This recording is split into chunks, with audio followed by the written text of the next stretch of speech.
सन 1971 में एक American airline के जहाज को टेक ऑफ किए अभी चंद मिनट ही गुजरे थे कि सबसे पीछे वाली सीट पे बैठे एक पैसेंजर ने एयर होस्टेस को अपने पास बुलाया और हंसते हुए एक चिट्ठी उसको थमा दी। उस चिट्ठी में सिर्फ चंद अल्फाज लिखे थे जिसने पूरे अमेरिका में हलचल मचा कर रख दी। वो पैसेंजर कौन था और FBI आज तक उसको जिंदा या मुर्दा क्यों नहीं ढूंढ पाई? ढूंढना तो दूर की बात, अमेरिका की सबसे पावरफुल इंटेलिजेंस एजेंसी पिछले 50 सालों से उस पैसेंजर की जर्रे बराबर भी इंफॉर्मेशन क्यों नहीं निकाल पाई?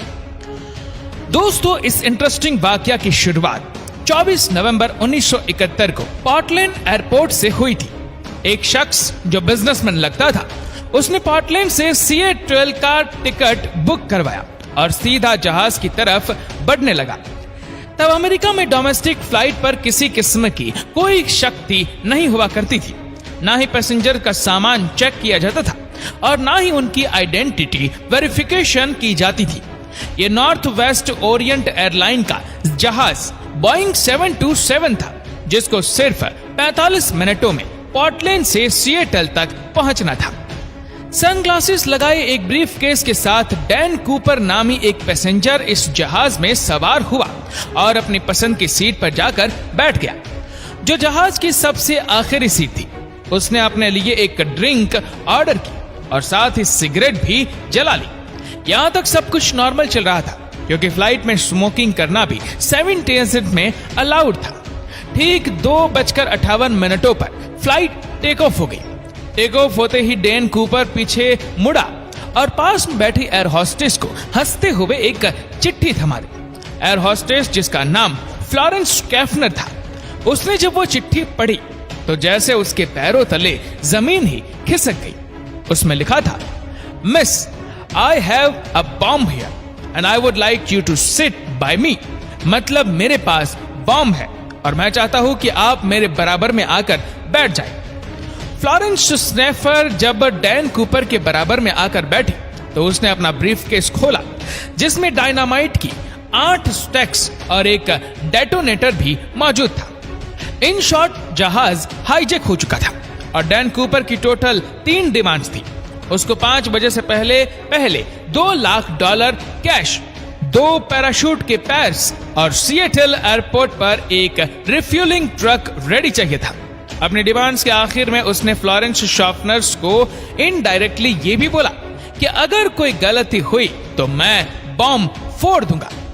डैन कूपर के अलावा इस जहाज में 35 पैसेंजर थे, जिनको पीछे जहाज में होने वाले इस वाकये का बिल्कुल भी इल्म नहीं था।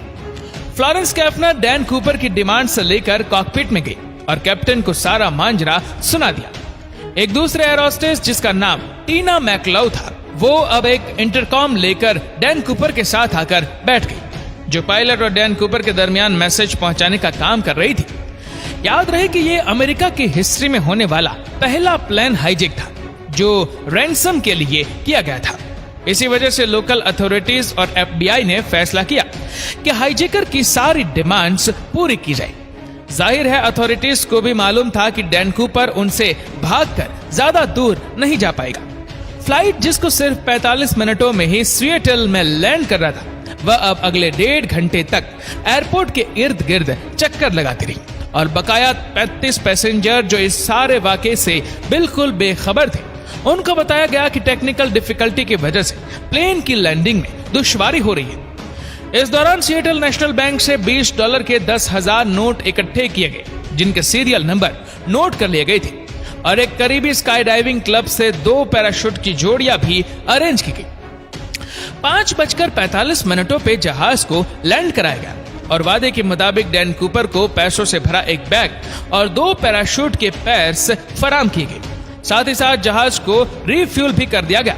अपनी मांगे पूरी करवाने के बाद डैन कूपर ने 35 पैसेंजर्स और 2 फ्लाइट क्रू को जहाज से उतरने की परमिशन दे दी, जबकि पायलट्स और 2 फ्लाइट क्रू को जहाज में रहने का ही कहा। इस वक्त रात हो चुकी थी और जहाज एक बार फिर से टेक ऑफ कर गया। डैन कूपर ने अपने साथ बैठी टीना मैकलाउ के जरिए पायलट को कुछ खास इंस्ट्रक्शंस भेजी। वो चाहता था कि जहाज के लैंडिंग गियर्स और फ्लैप्स खुले रहे। एल्टीट्यूड 10,000 फीट हो, स्पीड 320 किलोमीटर पर आवर और जहाज को सीधा मैक्सिको सिटी लेकर जाया जाए। पायलट ने बाकी तमाम डिमांड्स तो पूरी कर दी, लेकिन जहाज को सीधा मैक्सिको सिटी लेकर जाना फ्यूल की वजह से पॉसिबल नहीं था। लिहाजा पायलट ने डैन कूपर को रिफ्यूलिंग के लिए 2 ऑप्शन दिए, रेनो या फिर फियोनिक्स। डैन कूपर रेनो पर राजी हो गया। दूसरी तरफ लोकल और फेडरल अथॉरिटीज भी अपना काम कर रही थी। 2 फाइटर जेट्स को जहाज के पीछे रवाना किया गया, लेकिन वो इतनी स्लो स्पीड मेंटेन नहीं कर पा रही थी। इसी वजह से उन्होंने जहाज के इर्द गिर्द चक्कर लगाना शुरू कर दिया। रात के अंधेरे में जहाज रेनो की तरफ जा ही रहा था कि इतने में डैन कूपर ने पास बैठी टीना मैकलो को कॉकपिट में जाने को कहा, जहां 2 पायलट्स और 1 फ्लाइट अटेंडेंट मौजूद थी। जब टीना कॉकपिट का दरवाजा बंद करने के लिए पलटी तो उसने आखिरी बार सिर्फ इतना देखा कि डैन कूपर अपनी कमर पर कुछ बांध रहा था। उसके बाद जहाज की सीढ़ियां खुली और डैन कूपर ने वहां से छलांग लगा दी। इसके बाद जो कुछ भी हुआ पिछले 50 सालों से उसको आज तक डिस्कस किया जा रहा है।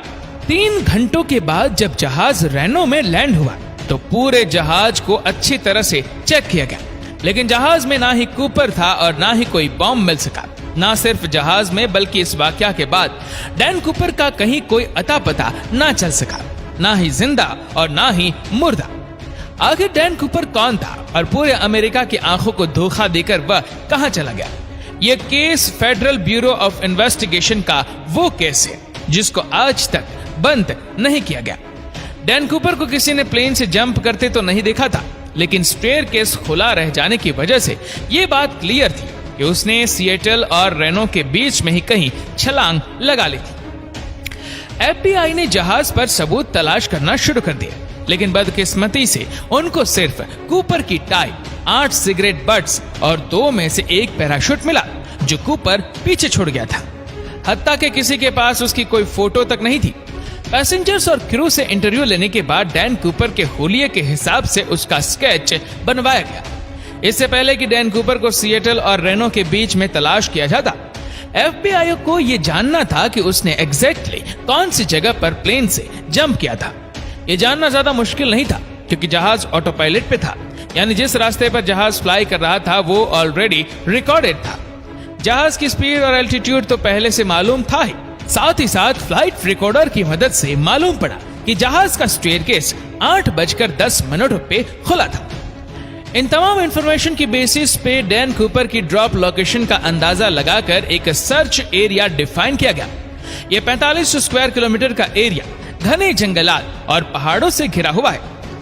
एरियल टीम और लैंड सर्च टीम ने इस पूरे एरिया का चप्पा चप्पा छान दिया, लेकिन ना कूपर का कोई नामो निशान मिला और ना ही कोई ब्रीफकेस मिला या फिर पैसे। हत्ता के इस पूरे एरिया में इतनी शदीद सर्दी थी कि सबको यही लगा कि डैन कूपर मर गया होगा, लेकिन उसके बाद जो हुआ वह एफबीआई की वहमो-गुमान में भी नहीं था। अमेरिकन हिस्ट्री में पहली बार एफबीआई ने इस केस के लिए पब्लिक से हेल्प लेना शुरू कर दी। डैन कूपर का स्केच और $2 लाख के सीरियल नंबर भी अखबारों में छाया किए गए और डैन कूपर के बारे में कोई भी इंफॉर्मेशन देने पर इनाम देने का वादा भी किया गया।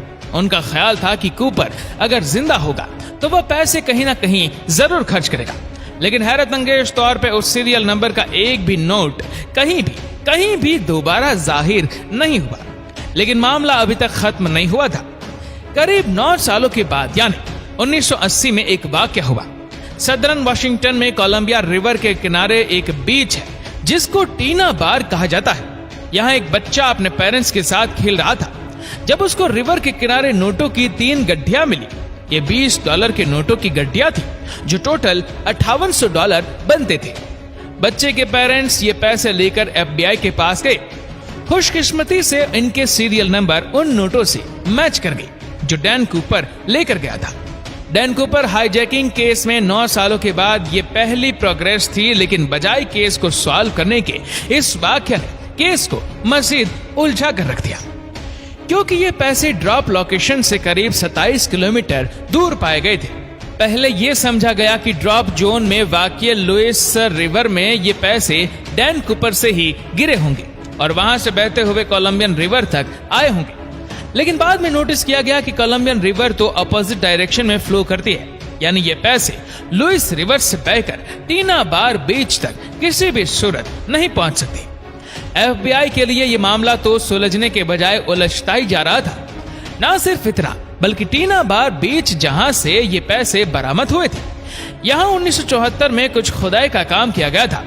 हाईजैकिंग के 3 सालों के बाद टीना बार बीच के किनारे एक्स्ट्रा रेत डाली गई थी और मिलने वाले पैसे इस रेत के अंदर पाए गए थे।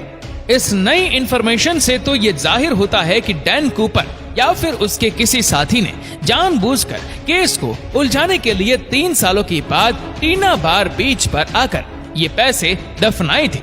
इस केस को लेकर FBI ने कूपर जैसे दिखने वाले लोगों से इन्वेस्टिगेशन की, लेकिन कोई खातिर खास सुराग ना मिल सका। कई थ्योरीज ये भी कहती है कि कूपर शायद कोई ट्रेन मिलिट्री कमांडो था, क्योंकि जो पैराशूट वो अपने साथ लेकर गया था वो एक मिलिट्री पैराशूट था और उसको ऑपरेट करना उस पैराशूट से ज्यादा मुश्किल था। वो प्लेन में ही छोड़ कर गया था। 1980 में $5800 कैश मिलने के अलावा बकाया 9710 नोट दोबारा कभी नहीं मिल पाई। एविडेंस के तौर पे FBI के पास डैन कूपर के इस केस के अलावा सिर्फ ये टिकट है जिसमें उसने खुद अपना नाम लिखा था, और ये टाई जिस पर क्लिफ लेफ्ट साइड पे लगी थी, जिससे यह जाहिर होता है कि डैन कूपर लेफ्ट हैंडेड था। इस केस ने FBI को पिछले 50 सालों से सवालों में उलझा कर रखा है। आज भी FBI की वेबसाइट पर इस केस की तमाम डिटेल्स मौजूद है और इस केस की फाइल आज भी खुली हुई है।